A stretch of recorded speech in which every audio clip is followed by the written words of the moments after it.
This is the day the Lord hath made. Let us rejoice and be glad in it. This time my wife has a problem, and so we brought her here, and we're sure that this is going to be her answer too. I wrote a letter to a friend that I'm hoping I can get down here. And I said, next thing to heaven, this is death.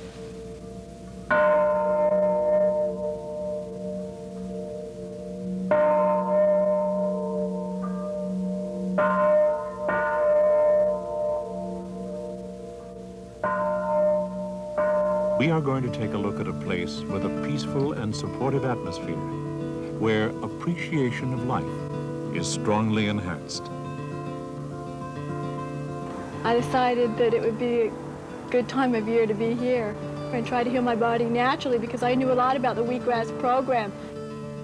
Coming here, it's a situation, is ideal. It takes the stress off you because when you try to do it on your own, it's very difficult. It just has a supportive atmosphere, and I guess it's the detoxification, physically as well as mentally, that helps me feel better. People come for many reasons, from degenerative diseases to simply being overweight. Some participate just because they want to change their eating habits and cleanse their bodies. Many are here for the second and third times. They come because they know the program works for them, and they need the discipline and reassurance that this special environment gives. What is this special place? It is the Health Institute of San Diego.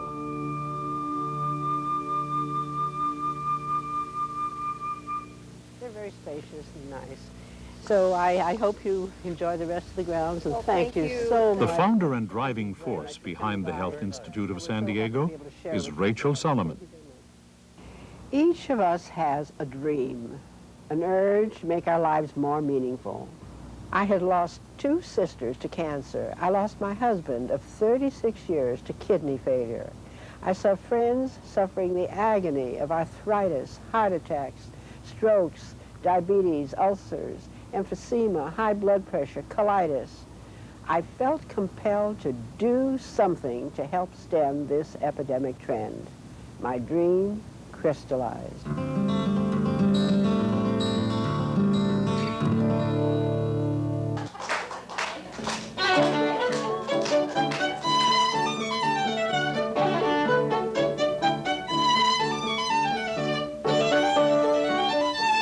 More than 14,000 people have passed through the Health Institute since it began.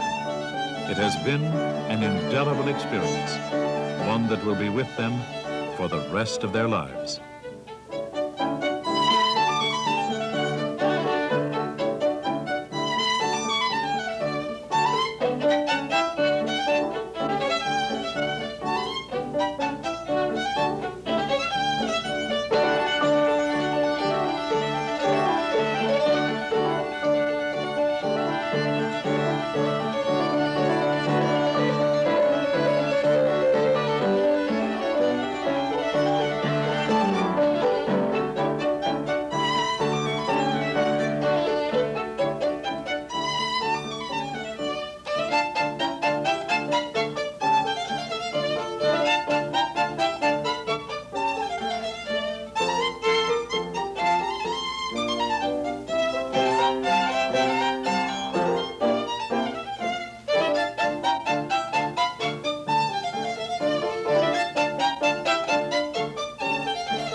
are enjoying the best of everything. This is the second video in the Optimum Health Institute of San Diego video series. In this video, you will learn how to access your subconscious mind in order to achieve optimum mental and emotional health. Mental detoxification is the first of the alpha classes. In this class, Dr. White explains the workings of the mind and shows you how you can use the alpha technique for achieving and maintaining a positive mental attitude. Hello. My name is Dr. White. I'm a psychoanalyst, and my subject today is mental detoxification. But before I get into that, I want to congratulate you, because I have found that whether you are a guest here or a visitor, that you are an unusual person.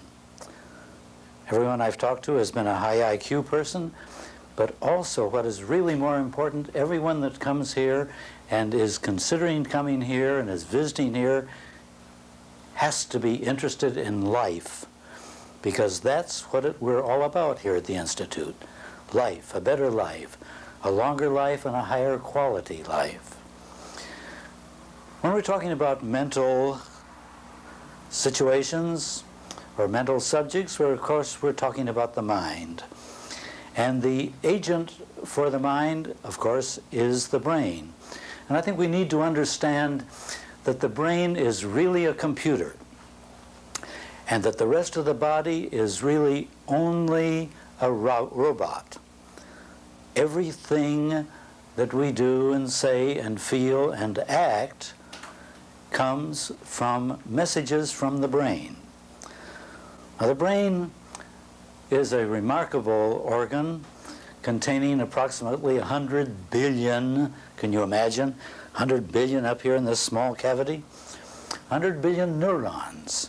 And these neurons work on a electronic, electromagnetic, and chemical series of impulses that go from neuron to neuron, forming neural pathways. And some of these neural pathways that tell us what to do send messages to the other parts of the body. Sometimes they're 1 million neurons long. And so while we have plenty of neurons to spare, 100 billion is a big number, and we can think, well, we can certainly spare a few million of them. That isn't actually the whole story. When we take in poisons, whether we do it deliberately or inadvertently through ignorance, we may be injuring some neurons that are right in the middle of a neural pathway, and that neural pathway will be altered. We won't be able to remember what it is. And I think it's very important for you to get that phrase in your mind, neural pathway, because it is literally true that everything you do, think, and feel is a neural pathway. Now, when we're talking about the brain, we're talking about the way the magnetic impulses travel. And they travel at different speeds. When they're traveling at a speed of from 14 to 60, we say they're in the beta mode, and that is our conscious mind. When we are activated at from 7 to 14 cycles, we're operating within the subconscious mind or within the unconscious mind, because there is some misunderstanding about this. The subconscious mind and the unconscious mind are not the same thing. The subconscious mind is a part of the unconscious mind, which lies immediately below the conscious mind. And so we see that we have different divisions of the brain doing different things. And the very basic thing is called an autonomic nervous system. And that is really our life support system. That is a part of the brain that keeps us alive, keeps our heart beating, keeps our lungs expanding, the diaphragm going, keeps our liver functioning, all the things that are necessary for us to be living organisms and that we don't have to think about. Now I want to talk just a minute about the human body aside from the brain, because I want to impress upon you what an extraordinary organism the human body is. And the reason I want to do that is because if I give you a few statistics, you will feel how precious is not only life, but the house that that life lives in. And you will feel that it is so important, so precious, that you won't do anything to hurt it. Did you know that your heart is our only example of perpetual motion? It's only as big as your fist, and it pumps approximately 5,000 gallons every 24 hours. Imagine that. Did you know that the lungs contain little tiny grape-like structures that are called alveoli that have the magical ability to separate carbon dioxide from oxygen? Did you know that the liver, which is the great detoxification organ of the body, has the ability, imagine this, to perform simultaneously some 4,000 different biochemical reactions for your body to maintain it? And if the liver fails, you won't live 2 or 3 days. Fortunately, it's given the wonderful property of regenerating itself, which the kidneys are not. Now, every animal, of course, has a life support system. In what way we are different is our genetic inheritance, which is really our human potential. Little babies are born with very few abilities. In terms of a computer,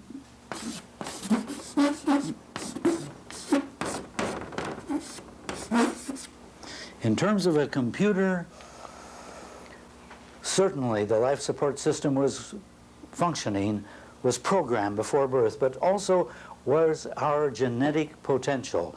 For example, a baby is not born walking, but it has the human potential for being able to get on 2 feet eventually and walk. It's not born talking, but it has the potential for articulate speech at a certain time. Phylogenetic time clock is really also, in terms of a computer, already programmed in the human brain. But it doesn't work except with a certain maturity of the brain. When a baby is born, it can only do a few things like cry and suckle and so on. But after a while, it can begin to make sounds and talk, and after a while, it can crawl. But that only is when the brain develops to a certain extent, because it certainly doesn't crawl out of imitation. It doesn't see other people crawling. And the same with getting up on 2 feet and walking. And so this phylogenetic time clock continues working on every individual up to the time of maturity that is somewhere between 20 and 30 years. That is our human potential, the ability to have logical thought, abstract thought, to understand culture, to understand art. All of those things are particularly human. And they're all, these 2 sections were already programmed at birth. And one other section was programmed at birth, but it wasn't identified. It was just a big area that was left blank to be filled in. And it was filled in, and it is filled in continually from the conscious mind. And that is the subconscious area of the subconscious mind, of the unconscious mind, which is also known as our memory bank, because everything that has ever happened to you has been recorded in the subconscious mind and remains there as a memory. Now, I will admit that 99.999% of everything that's happened to us is retained as an unconscious memory, but nevertheless, it's there and it acts on you. You know how to do certain things because those memories are there. I want to emphasize then to you that a memory is a memory of an event. And we cannot experience an event without having some feelings attached to it. So the subconscious mind is not only the memory bank, but also the feelings bank. And all of your skills are memories. All of your wisdom is memory. What is wisdom? The ability to evaluate. We can't evaluate things if we haven't had prior experiences. And those prior experiences are lodged in the subconscious. I won't go into details, but I can tell you that every scientist accepts the fact that the subconscious is a perfect recorder and has recorded everything that's happened to you since birth. And this is proved by the Penfield experiments. Now, since the subconscious mind is a perfect recorder, it has recorded not only all the happy things that have happened to you in life, but also the unhappy things. And this is a very important point. When we were children and relatively helpless and dependent and small, weak, we had to defend ourselves. We had to learn to react to unhappy experiences. We had learned to hate the person who teased us. We learned to hit back the person that hit us. We learned to scream back at people who screamed at us, and so on. And those things went on for a number of years until we got big enough to defend ourselves and to command a certain respect. Now, the point here is that these were neural pathways. And the oftener you repeat a neural pathway, the more deeply grooved it becomes, and the easier it is to repeat it. Well, those situations were repeated over and over, and they became very deeply grooved neural pathways. We learned to be anxious. We learned to worry. We learned to have regrets. We learned to be guilty. We learned to hate those that were harmful to us. We learned to be angry, to protect ourselves. We learned resentment. That's a very important one because the very implication of the word indicates that we haven't let it go. And we're talking about mental detoxification, which means that these things are poison to us. And I'm going to show you in what way they are not only mental poison and emotional poison, but also physical poison. Now, whenever we have to break a habit, a bad habit, we have to use discipline. We have to look at the situation with reality. And we have to recognize that the bad habit is bad for us, not for somebody else. And that we're going to break that bad habit for our own sakes. And so I am issuing a challenge to you to understand that any of these negative impulses, negative thoughts, negative feelings are harmful to you and are not harmful to anybody else. There is no reason for them, no logical reason to retain them. They were valuable when we were young, but as adults we have no place in them, no place for them in our lives. I want you to think of yourself as a planet. You're number one in that planet. Now the logic to that is you can take care of yourself much better than anybody else can take care of you. Furthermore, if you're taking care of yourself and are in the best of health, physically, mentally, and emotionally, You can take better care of people that you love. Think of yourself as a planet, and instead of gravity, you have magnetism. You attract people, you attract events. And these are developed here, are shown here, as certain satellites that are revolving around your planet. This is the big I, which is you. Now, some people are inappropriate to our lives and we don't know how to get rid of them. Some situations are inappropriate to our lives and it's hard to get rid of them. But you have the responsibility to do this because it is for you.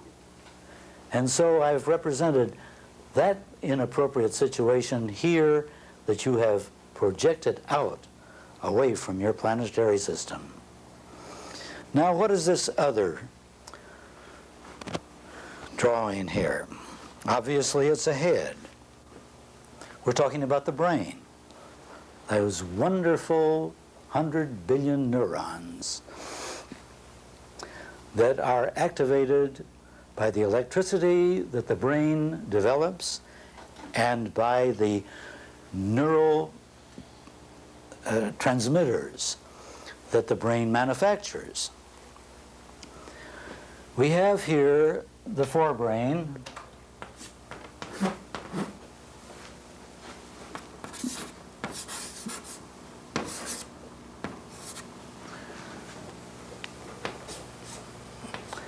and we have here a part of the subconscious mind.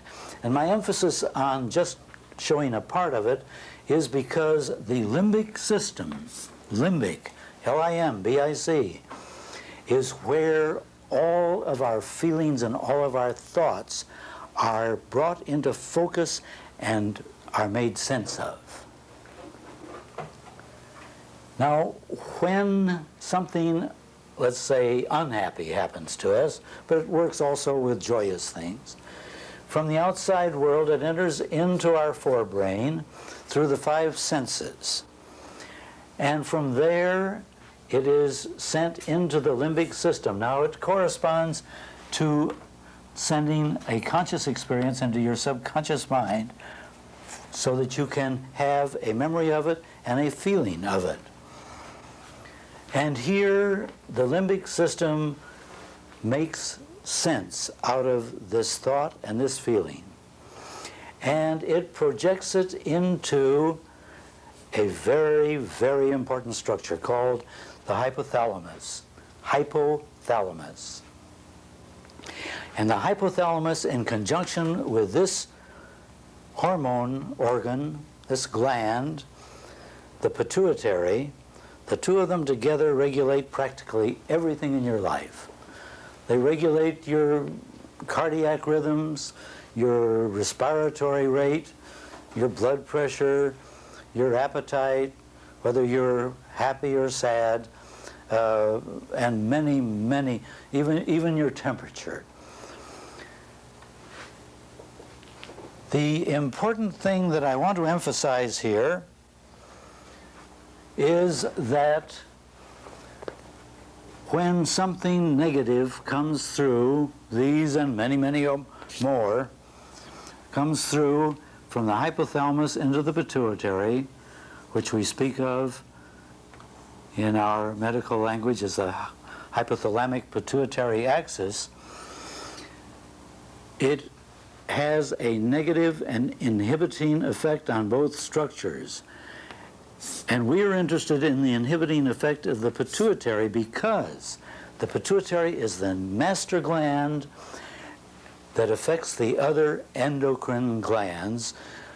And it looks like these endocrine glands, which I've itemized here, are connected to the pituitary, but they are only indirectly through the general bloodstream, the general circulation. The master gland, the pituitary, has the unimaginable ability, skill, to know whether there is too much adrenals, too much thyroid, or not enough. And it has the ability to correct it. Imagine this. This pituitary is only as big as the end of your little finger. And when it senses that there's too much thyroid, too much thyroxine in the bloodstream, it senses that, and immediately it produces a hormone of its own called the thyrotropic hormone that goes out of the gland into the general circulation with its target, the thyroid, and it causes the thyroid to be stimulated. Or in this case, I got ahead of myself here. This should be a minus sign. If there's not enough thyroid, it stimulates the thyrotropic hormone. And the thyrotropic hormone, in turn, stimulates the thyroid to produce more thyroxine. And when the thyroxine level in the blood circulation reaches a level that the pituitary senses is normal, it cuts off its stimulating hormone. Well, the same thing happens to the other glands. The thymus gland, we all know about the adrenals, the fight and flight hormone. I want to emphasize that adrenaline is not the only hormone that it secretes. It also secretes what we call the 17 ketosteroids, the most famous of which is, of course, cortisone. The thymus is important because it produces, or is responsible for, the production of the T cells of the immune system. And the immune system is what protects us against all infections, whether bacterial, virus, or fungal. And we are very conscious of that in this day when we're conscious of AIDS. And so it's very important that the thymus not be inhibited, that it be free to produce enough T cells, which are extremely important to the immune system. The pancreas, as you know, produces insulin to regulate the amount of glucose in the bloodstream. If you have too little, you have hypoglycemia, and you're going to be tired, and you're going to be depressed. And if you have too much, you're going to run the danger of having diabetes. And so the pancreas, of course, is extremely important in this. And it's very dangerous if it is inhibited by negativity coming through the hypothalamic pituitary axis. The gonads are our sex glands, and we know how responsive our sexuality is to mental and emotional negativity. And you can see why. Now, I'm asking you to break some very long established habits. And I'm asking you to make it a point of discipline. Just refuse when a feeling of anger or of resentment comes to you, to recognize that if you let it exist within you, you're hurting yourself. And you're not hurting anybody else. You're not getting even with anybody. You think the person that you're resenting even knows about it, or if he did, he would care? Absolutely not. And so it's important to hold in mind always that you are going to make as dramatic a change in your lifestyle as an alcoholic makes when he decides never to drink again. I'm asking you never, and I mean never. It's useless, it's silly to use these and all the other negative things. Get rid of them. How do you get rid of them? As soon as they begin to crop up, the great thing is to say, cancel, cancel. And then, to fill in the vacancy, concentrate on gratitude. We have so many things to be grateful for that we just take for granted. We have perquisites in our civilization that our ancestors wouldn't dream about. We live a much more luxurious life than the kings of the 16th and 17th century did. Be grateful for all the people that contribute to your well-being. Be grateful for your life. Be grateful for the wonderful body you have. Be grateful for the knowledge that you have to protect it physically, mentally, and emotionally. Now, you really live in your subconscious mind because all of your thoughts, all of your skills, all of your wisdom are there. It's your only ability for making decisions. The conscious mind does not have memory. When you have a decision to make, the conscious mind sends it right down into the subconscious. And that marvelous part of this wonderful computer immediately scans all the data that is relevant to that challenge or that opportunity or whatever. And out comes a consensus. And it happens so fast we think we've made a conscious decision. We haven't. We've made a subconscious, feeling, mental decision. Now, obviously, the subconscious is terribly important if that's where you really live. Wouldn't it be wonderful to get inside that? Wouldn't it be wonderful to have the technique to know how to get inside your own subconscious mind? Well, that's exactly what we're going to do right now. When something bad happens to us, we do something physical in order not to feel as bad. If we have a bad toothache, we pinch ourselves so it won't feel so much.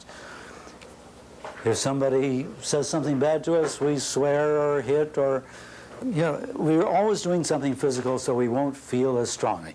Well, now, because we're going inside the subconscious mind, I want you to feel. And in order to guarantee that you won't have any physiological distraction from feeling, I am going to give you a relaxing exercise so your body just won't enter into it. And what we're going to do is drop down into the alpha level. While you've been listening to me, you've been functioning somewhere between 14 and 60 cycles. I hope close to 60. But now we're going to drop down to somewhere between 7 and 14. And we're going to do that through relaxation and through allowing yourself to be led into a narrowing concentration. What we're going to do is put the body to sleep. And that's not a very good word because we associate sleep with nighttime sleep when we're unconscious. On the contrary, as we drop into this body sleep, your mind is going to become more alert, more aware, and more highly focused on the concepts that we will be sharing. So please be conscious now of your head and allow it to relax completely. Relax all the structures of your neck. Relax all the muscles. Relax the dissolve tension in the nerves and in the vessels and in the ligaments and in the vertebrae. And now feel that relaxation trickling down into your shoulders and allow your shoulders to droop and relax and be soft and pliable. Feel that relaxation spreading across the entire shoulder area and traveling down your arms all the way to your fingertips. Now feel that relaxation flowing down from your shoulders into your back, relaxing all those great muscles, and flowing further down, your hips becoming heavy, your legs loose and relaxed, all the way down to the soles of your feet and the tips of your toes. And as we relax, we understand that colors will help us. Visualize the color red and associate it with relaxation. Now visualize the color purple and visualize it with health, being healthy on all levels.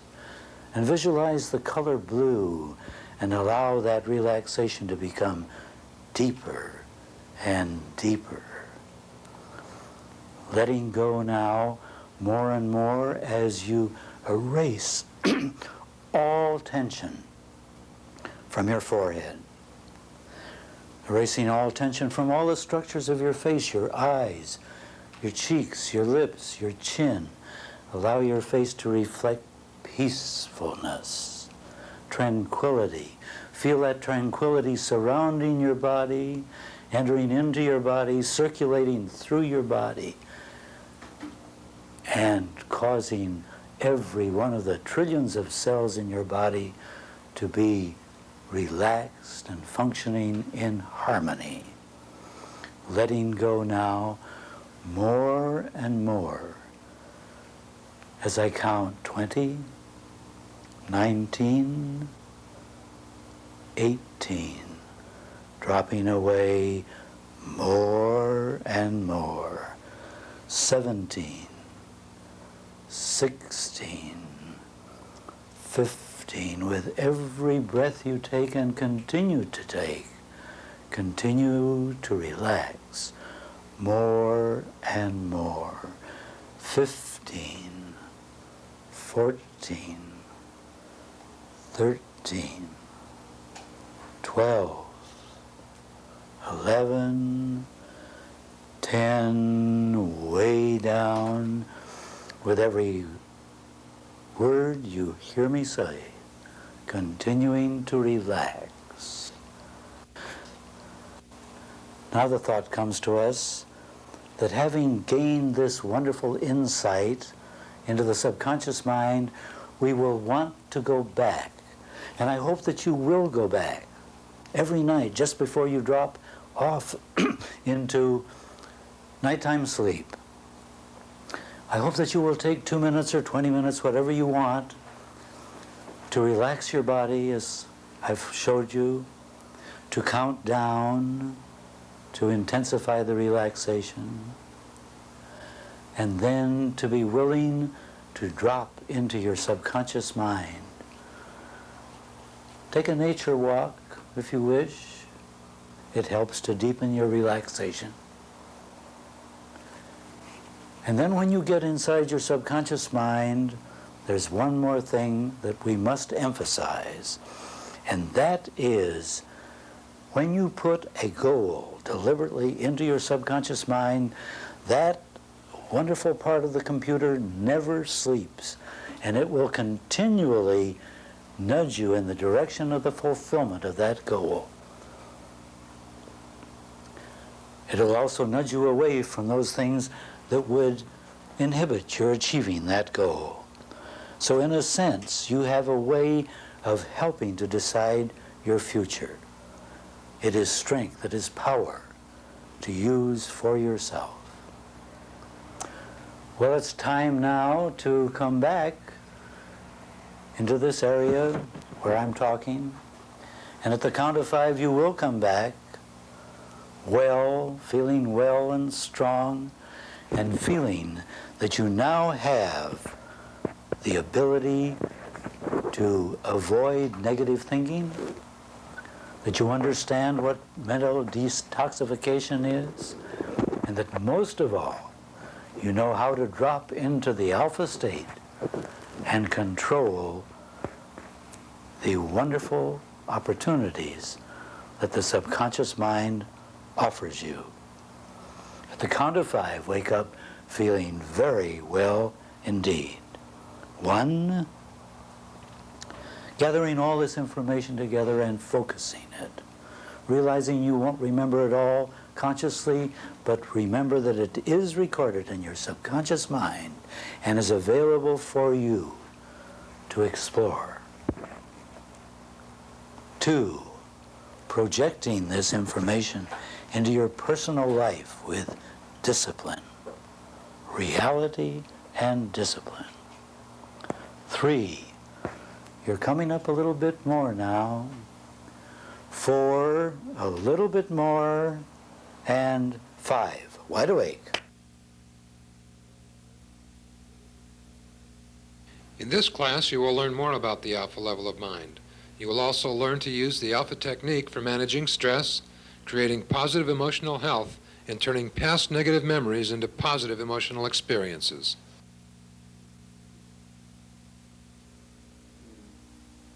Welcome to the Emotional Detoxification class. This is the second in the Alpha series of classes. Now, what I'd like to do first, before we actually get into the content of the class, is to review for you what Alpha is. Now, the brain operates an electromagnetic energy, and that energy can be measured in cycles per second. Now, if a brain is operating at between 14 and around 60 cycles per second, it's at what we call the beta level. Now, the beta level is when we're conscious, we're thinking, we're throwing ideas around, we're making choices, sort of like I am now at the beta level. The alpha level is between 7 and 14 cycles per second. And at this level of mind, we are in contact with our subconscious mind. It's our creative part of our mind. It's that part of the mind where, when we are in contact with it, our body is doing the healing. It's where creative ideas happen. It's where things that we tell our subconscious mind begin to draw toward us that which we expect. We learned in the mental detoxification class that the thoughts that we put into our memory bank, the neural pathways that we establish, those are what create for us that which we expect or that which we set ourselves up for. So we might as well think positive and life-affirming and healing thoughts rather than negative and toxic thoughts. If we slow the brainwave patterns down to 3.5 to 7 cycles per second, we're at the theta level of mind. And at the theta level of mind, it's the deep meditation, okay? We're not in contact really with our subconscious mind because we're all past that level into a deep meditation or a deep sleep. Now, between 1/2 and 3.5 cycles per second, we're at the delta level. And the delta level of mind is the absolute unconscious level of mind. Now, if we were to slow our brain waves down below 1/2 to 0, we might be at what you would call the omega level of mind. Omega as in over, finished, we would be dead. Fortunately, the brain operates as a self-correcting mechanism, and under most circumstances will not get to that level of mind. It's only at death, or what we call brain death, where that level of mind happens. Now, our mind goes from level to level all throughout the day and all throughout the night. During the day, our mind goes from the alpha level to the beta level and back and forth. For example, when you're driving down the freeway and you're sort of daydreaming and spaced out, and all of a sudden you kind of wake up and you may have missed a turn on the freeway, your mind has been at the alpha level of mind. Now, you may have had a problem that you were thinking about or something you wanted to deal with, and your mind just sort of went into the alpha level. And at that point, you may have just all of a sudden, bam, had the solution to that problem. Now, even though your mind is at the alpha level when you're driving and it's as though you're on automatic pilot, if something were to happen, all of a sudden you would snap back to the beta level and you would react to it. In other words, your mind has a way of making sure that it's at the appropriate level of mind. Now, when you're sleeping, your mind will go from the alpha level to the theta level and to the delta level and back up to the theta and the alpha and back and forth. Of course, it's not at the beta level because you're not conscious, you're asleep. If you've heard of REM sleep occurs when you're dreaming. And if you sleep with someone or you walk into a room where there's somebody sleeping and you notice that the eyeballs are going very rapidly under their eyelids, back and forth, as though they're watching a movie, that's referred to as REM sleep. And that's when they are at the alpha level. And they'll be dreaming. It's as though they're watching the dream occur. Next time you have an opportunity and you notice this, you'll realize that you're watching somebody actually dreaming. That's the alpha level. Now, the mind will go from level to level by itself all the time during the day. But we can also choose to go from one level to another. We can, at any moment, go from the beta level down to the alpha level. And this is what these classes, the mental detoxification, the emotional detoxification, and the instant relaxation classes are about, allowing us to tap into the subconscious mind and allow us to relax, allow our body to do its healing, allow the creative powers of the subconscious mind to emerge, tap into the memory bank where all the answers in the entire universe are, and to be our best and to do our best. Now, in the mental detoxification class, you learned that the thoughts you put into your memory bank are the thoughts that attract to you that which you expect. And you set your goals there, and you visualize there, and you make affirmations there, and you send healing energy throughout the body at that level. In the emotional detoxification class, we're going to learn that not only can you put thoughts there, but also you can do something about your stress level, and you can choose the feelings. Just as you can choose the thoughts that you put into your subconscious mind, you can choose your feelings. You can choose to be happy.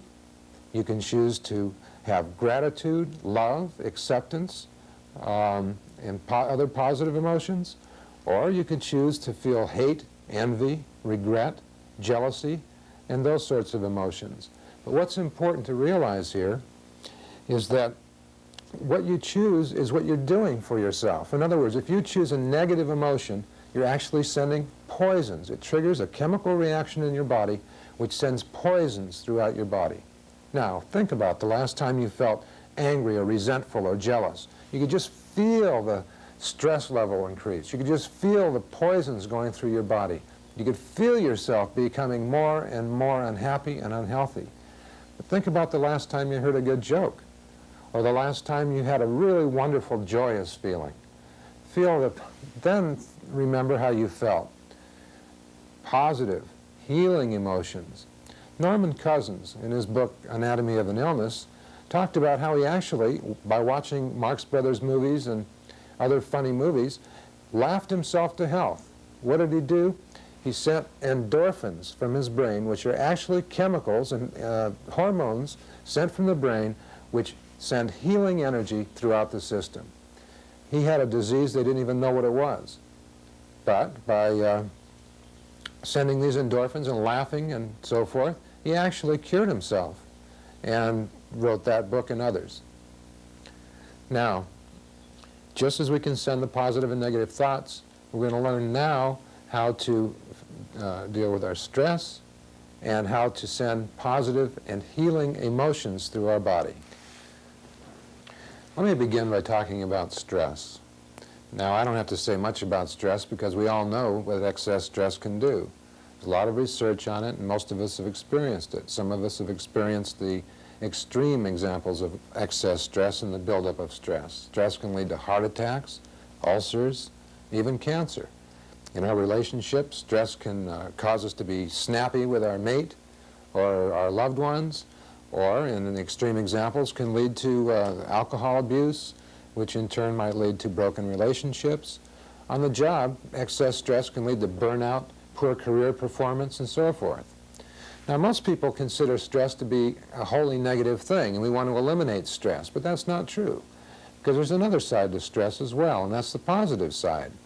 For example, if you're walking across the street and a car comes careening around the corner, stress tells you to get out of the way. The stress of hunger tells you to eat so that you can survive. So stress has some survival value. Not only that, but stress can actually increase your performance. When you're going in for a job interview, for example, stress tells you to dress appropriately, to prepare for the interview, and so forth. It's only when stress becomes too much where it presents a problem. So we don't want to eliminate stress. Rather, what we want to do is to manage stress properly. Now, how are we going to do this? Well, in order to discuss the issue of stress, what I'd like to do is use an example. We're going to return now to the interview situation, the job interview. Now, there are two people who are going in for an interview. One person is Roy, and one person is Sheila. Now, Roy's a beta kind of guy.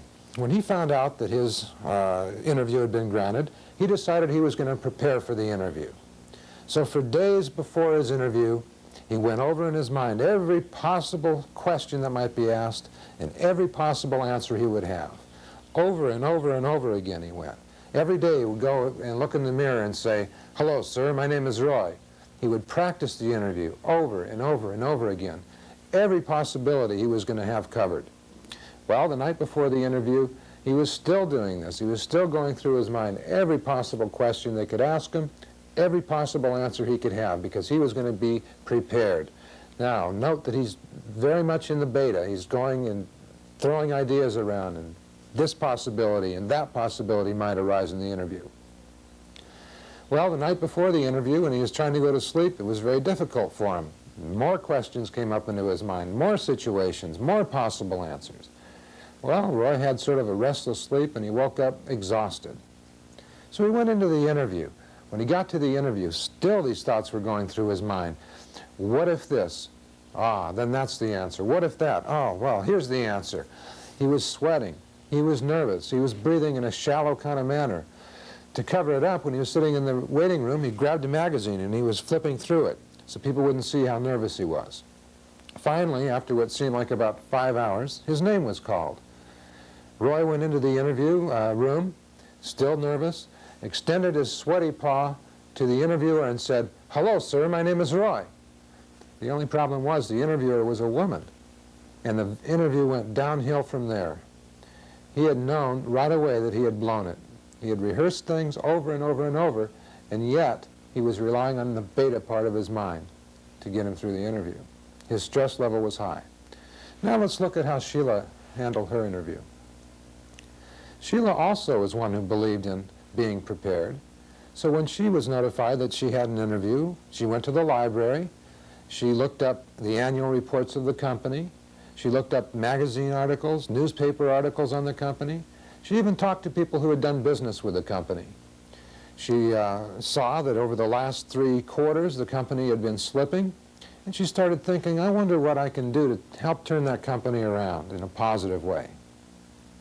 Well, the evening before her interview, she called a halt to the research phase of her preparation. She said, I've done all I can do. I've got all the information that I need for that interview. I'm going to simply put it in my subconscious mind and allow the creative force of my subconscious to help me in that interview situation. So she went to the alpha level. She said she's going to do the best she can do, and she drifted off into a peaceful sleep. The next morning, she woke up rested, got dressed appropriately for the interview, showed up at the interview room. She was a little bit nervous. There was a little bit of stress. After all, you know, this is a job in her career. On the other hand, she was allowing herself to be at the alpha level and calm. She knew that the power of her subconscious mind would help her. So she was sitting in the waiting room. She wasn't sweating or anything like that. She was taking nice, deep breaths, bringing lots of nice healing energy and oxygen into her system. And when her name was called, she went into the interview. She said, hello, ma'am, my name is Sheila. And she blitzed the interview. She did fantastic. She knew the position of the company in the industry. She knew that it had been slipping the last 3 quarters. She had creative ideas. She had the facts. She had the figures. She could quote all sorts of things and facts. And it was obvious that Sheila was a winner.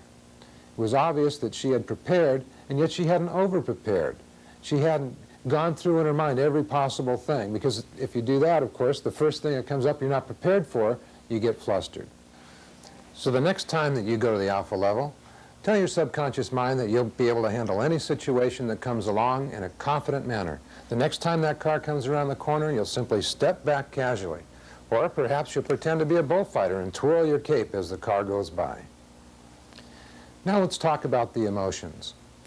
At the beginning of this class, I said that just as we choose our thoughts, we can also choose our emotions. And let's see how that works. Let's return now to Roy and Sheila about 2 weeks after their interview. When Roy got the letter thanking him for his participation in the interviews, telling him that there had been many highly qualified candidates and that someone else had been selected, he wasn't surprised. But he sure was angry. For the past 2 weeks, he'd been going over and over, oh, geez. Hello, sir, my name is Roy. Well, what a dummy. And wouldn't you know, they'd have a woman interviewer. Women are taking over. A man doesn't have a chance anymore. Resentment, anger, drip, drip, poison surging through his system. And he threw in a little sour grapes as well. Oh, I hope the company goes down the tubes. They haven't been doing well. They probably won't do well. Good thing I didn't get the job anyway. Drip, poisons, drip through his system. Now, who do you think those thoughts and feelings hurt? The interviewer? She wasn't even aware of them. The company president? He wasn't aware of them. The only person that those poisons and those negative feelings were hurting were Roy. Now, you might say, wouldn't you be disappointed if you applied for a job and didn't get it? Well, yeah, I'd be disappointed. I'd be a little bit disappointed. But then I would go on from there, and I'd take a lesson from Sheila. Let's look in on her now. I bet you thought that Sheila got the job. Well, she didn't. As a matter of fact, the whole interview situation was a setup. They knew who was going to get the job beforehand. They just had to go through the formality. But when Sheila got her letter thanking her for the interview, telling her there had been many highly qualified candidates, and so forth, she didn't feel as disappointed as Roy. Why not? Well, for the past 2 weeks, she'd been combing the newspapers for more job opportunities. She'd been sending out her resumes. She'd done some library research, the same as she had for this. When she had walked out of the other interview, she said, "Boy, I feel good. That was a great interview. I did fabulous. And if I don't get this job, then I'll get the next one. If I don't get that, I'll get another one. A better thing will come along." Now, this isn't a Pollyannish sort of an attitude. This is good, strong, positive, and affirmative thoughts and feelings.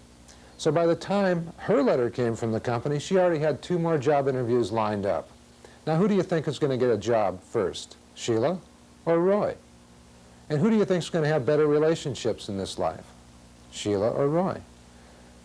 And who's going to do better in life, Sheila or Roy? Well, Sheila, of course. Now, at the beginning of the program here in this class, I said that not only can we choose our feelings, but we can also change our feelings and our thoughts about what has happened to us in the past. Now, how can we do this? Well, let's look in on Roy about 2 years later, okay? He's been going over that interview situation in his mind every once in a while, not as frequently now as he did at the beginning, but every time he thinks about it, he gets the same sort of negative feelings that he had before. Resentment, anger, poisoning himself with these sorts of feelings and sending the poisonous chemicals through his body. Now, how can we help Roy? Well, here's how we can do it. And we're going to do it with the alpha technique, and then we're going to do it ourselves. What we're going to do is ask Roy to go to the alpha level. We're going to help him go to the alpha level. When he's at the alpha level, he's going to replay that interview situation. And he's going to replay it exactly as it happened, up to the point where he felt the terrible, poisonous negativity going through his body. He's going to prepare for the interview by going over the possible questions and answers. He's going to have a lack of sleep the night before. He's going to get up. He's going to go to the interview. His hands are going to be sweaty. He's going to be flipping through that book. He's going to be nervous, shallow breathing, and so forth. His name's going to be called. When he goes in, he's going to put out his hand and say, "Hello, sir, my name is Roy." And he's going to notice that there's a woman interviewer, and he's going to just feel that sinking feeling that he felt that, oh no, I've blown this interview. He's going to really get into that sinking feeling, that negative feeling. But now we're going to give Roy a second chance. Something wonderful is going to happen, and this is what it is. We're going to let Roy use the incredible creative power of his subconscious mind to rewrite and to recreate the ending any way he wants. Just any way he would want that interview to have gone until he gets a positive feeling that sends endorphins or other positive and healing energy throughout his body. For example, he could put out his hand and say, "Hello, sir, my name is Roy." The interviewer could look up, and he could say, "Oh, I'm sorry, I guess I'm nervous." The interviewer could then simply say, "Most people are nervous in an interview situation. Why don't you just relax and sit down?" Then he can imagine himself going through a perfectly wonderful interview, or anything else he chooses. It's up to him. If he realizes how creative and masterful his subconscious mind is, especially when at the alpha level, he will come up with some wonderful and creative solutions to that situation. Now every time he thinks about that interview, he'll have a positive feeling. He'll send positive energy throughout his body. Now you might say, look, what's happened has happened. It's done. There's nothing he can do about it. But what is important is how we feel now. Not how we felt then, not with the thoughts and feelings that we had then. We're living now. We're not living 2 years ago, or 5 years ago, or 10 years ago. What's important is how we feel at this moment, right now. And by changing this scenario, and by changing the situation, we can change from a negative, hurtful emotion to a positive emotion. I used to be a suicidologist and bereavement counselor. And I did workshops and seminars, and some of them were very well attended, hundreds and hundreds of people. Well, one time I did a convention. And in the convention situation, like a teacher's convention or something like that, there are usually several speakers going on at the same time, so people have to choose what session they're going to go to. Well, they had me in a very large room with chairs for perhaps 400 people, and right next to me was another speaker, and that person had about 400 chairs. But in order to get into his section, people had to walk in through my door and walk through, you know, the accordion sort of things that divide rooms in large convention centers, had to walk through that door into theirs. Well, people started filing in, and it was probably 15, 20 minutes before the sessions were to begin, and they walked right into mine, and right through the door, and right into this other guy's.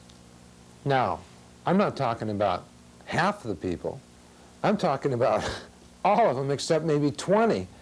So there must have been 400 or 500 people that walked into my session and walked through the door. I was mortified. I said, oh no, how embarrassing. Now, that was a sort of a, every time I thought about it, you know, in the years past that, since then, until one time I was giving this class on emotional detoxification, and it just sort of popped into my head, that particular memory. So what I did is I rewrote that situation. I had them all come in. I had them all go through, all except about 15 or 20 people. I had them all go through that door into this other guy's session. So his session was packed with people, and I had about 20 people. And just as I was about to begin, I got up to the podium, and the accordion thing swung open, and all 400 or 500 people, including the person giving the other session, yelled, "Surprise!" And they all came in and joined my session. And I must have had 500, 600, 800 people. Now, the point is that we can change it the way we like to change it. Some people might say, well, you shouldn't have done that, you should have learned to live with this and learn to live with that. The point is, it's my life and it's my feelings. It didn't take anything away from him for me to do that. And now every time I think about it, I get sort of a funny feeling. I always laugh about it. So now I send the healing energy through my body. Rather than sending the, you know, the terrible embarrassment through my body, I just send healing energy through my body. Now I'd like to give you the opportunity to try this.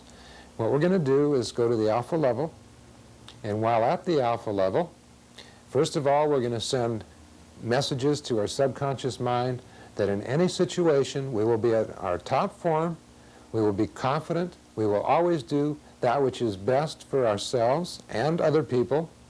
Always remember that. Always do what's best for everyone, including yourself. If it's not good for other people, it's not going to happen anyway. We're going to do affirmations for stress reduction, and then we're going to do an emotional replaying. Just let a thought emerge while at the alpha level. If it's a positive thought, just congratulate yourself on it and feel it, and then let it go. If another positive thought comes up, do the same thing. Congratulate yourself, feel the positive energy, and let it go. But when a negative thought comes up, or a thought that reminds you of an experience that was hurtful, or that you would like to have been different in that situation, then do the emotional replaying in the same way that we did with Roy.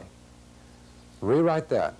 Allow yourself to get into the scenario until you feel that hurtful feeling, whether it's an extremely traumatic event, like a messy divorce, a death in the family, or something like that, or whether it's just a small thing like that example I gave you of when I was doing a workshop on suicide and bereavement.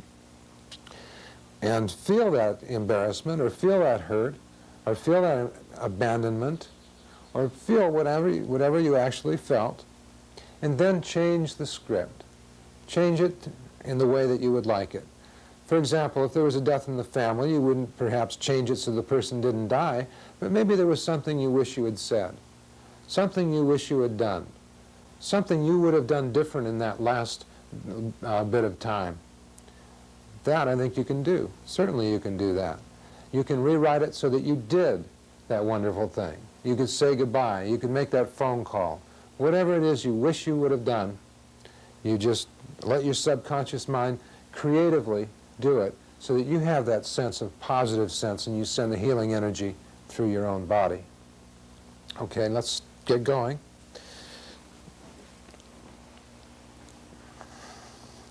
Now, if you're lying on the floor, just put your hands to your side, uncross your legs. If you're seated in a chair, just put your hands comfortably on your lap. Close your eyes. Take a nice deep breath. And as you exhale, imagine the color red. And say to yourself, relax, relax, relax. Take another deep breath. And as you exhale, imagine purple. And say to yourself, healthier, healthier, healthier. Take another deep breath now. And as you exhale, imagine blue. And say to yourself, deeper, deeper, deeper. Now I'm going to count from 20 down to 10. And as I do, you'll feel yourself getting more relaxed, with a healthier level of mind. 20, 19, 18, more and more relaxed. 17, 16, 15, deeper and deeper. 14, 13, 12, healthier and more relaxed. 11, 10. Now focus your mind's eye on your forehead. Feel any tension there might be in your forehead and just release it. Just let it go. Just feel the tension dissipate from your forehead. Now your eyelids. You might feel them fluttering a little bit. That's okay. Just let the tension go. Just relax. That's right. Good. Now your jaw and your mouth. Feel any tension there and just let your jaw drop and relax. Now your neck. A lot of people carry tension in their neck. It's okay. Just feel any tension there is in your neck and just relax. Relax. Now your shoulders. Let your shoulders just slump down relaxed. And your arms and your hands. Feel any tension there is in your arms or your hands and just let it go. Now your chest. And your stomach. Just feel all tension being released from those parts of your body. Now go inside and relax your organs and your cells and your veins and your arteries and capillaries and all the tissue inside. Just relax. Totally relaxed. Totally peaceful. And now your hips and your thighs and your calves. Feel any tension in your hips and your thighs and your calves And just let it go. Just let it dissipate. And now your ankles, and your feet, and your toes. Starting from this little toe on each foot and working inward to the big toes, feel all tension being released and ride out your big toe. Now take a nice deep breath, and as you exhale, feel any tension anywhere in your body, from your forehead, the tip of your head, all the way down to your toes. Any tension, just relax. Good. Relax. Deeper and more relaxed. Now I'm going to count from 1 to 3. And as I do, just feel yourself being transported to your ideal place of relaxation. 1, where you feel peaceful and safe, where you feel comfortable, where you feel healthy and aware, where you feel fabulous. 2, it's your own place, no one else's. No one can take it from you. It's your ideal place of relaxation.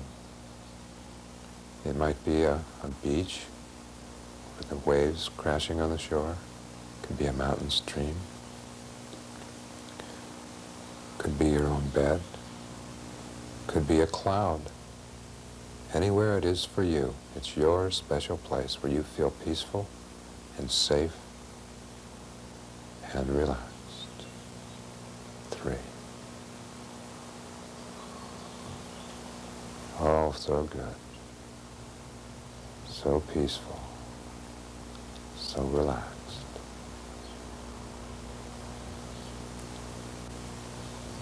Now, at the alpha level, tell your subconscious mind that no matter what situation should arise, you will be able to handle it. You will be confident. You will always be able to do that which is best for everyone, including yourself. React immediately in the appropriate and creative way. Next time you have a speech to give, and you step up to the podium, you're going to go to the alpha level and relax, and you're going to wow them. Trust in your subconscious mind to be creative.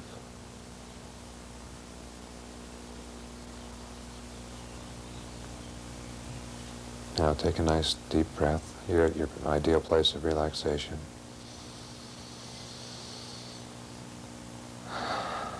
And let it out. Go deeper, more relaxed.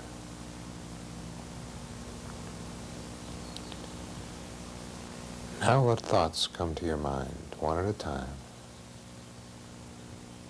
When a thought comes to your mind, if it's positive, congratulate yourself and feel it. But if it's something that you would like to have been different or changed, then you just go ahead and let your subconscious mind do that. I'm going to give you a few minutes now to do this. And when you hear my voice again, we're going to be coming back up to the beta level. Begin.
Okay, let's now go back up to the beta level. I'll count to 5. And when I do, you'll feel wide awake. 1. Feeling absolutely terrific. 2. As though you've had a nice nap of perhaps an hour or 2 hours, just full of energy, totally positive. 3. Realizing that at any time you choose, you can go back all by yourself to your ideal place of relaxation where you feel peaceful, where you feel safe, where you feel creative, where you feel just fantastic. 4. As though you've had a real nice nap, you feel positive, you feel terrific, you feel better than you felt, and you can't even remember how long. You just feel fantastic. 5. Okay. Let's stretch now.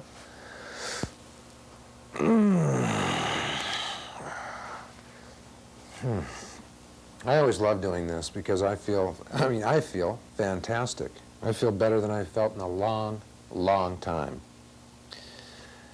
In this class, we talked about alpha as being a matter of the brain putting out electromagnetic energy, which is measured in cycles per second.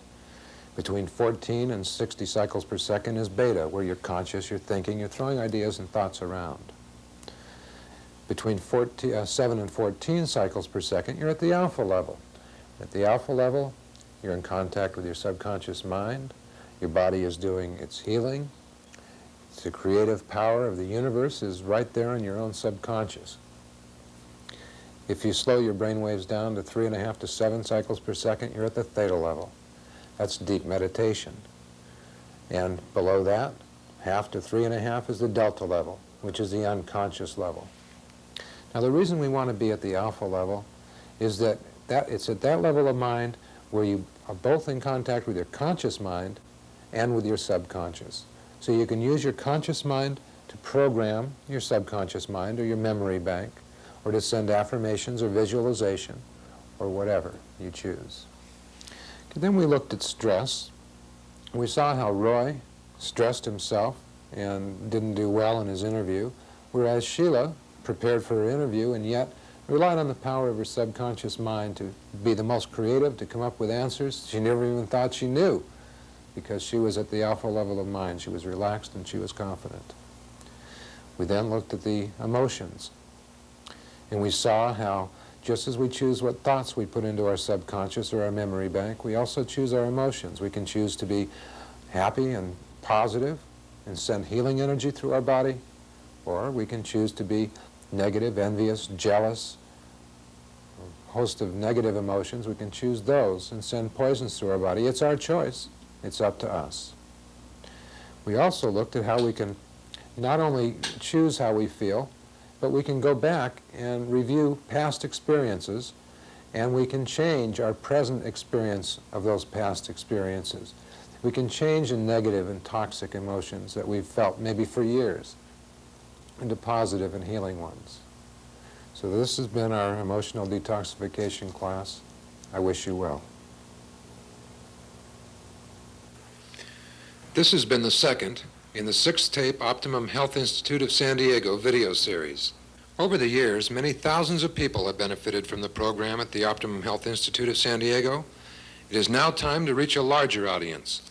These videos have been produced by the Health Institute in order to spread the wonders of wheatgrass and the blessings of optimum health to the general public, and to assist you in maintaining the program at home. Each tape in the series addresses a different aspect of health, and together they present a complete, balanced, and proven program for achieving optimum physical, mental, emotional, and spiritual health. To obtain additional copies of this video, other videos in this series, or items mentioned in these videos, contact the Optimum Health Institute of San Diego at 6970 Central Avenue, Lemon Grove, California, 92045, or phone area code 619-464-3346.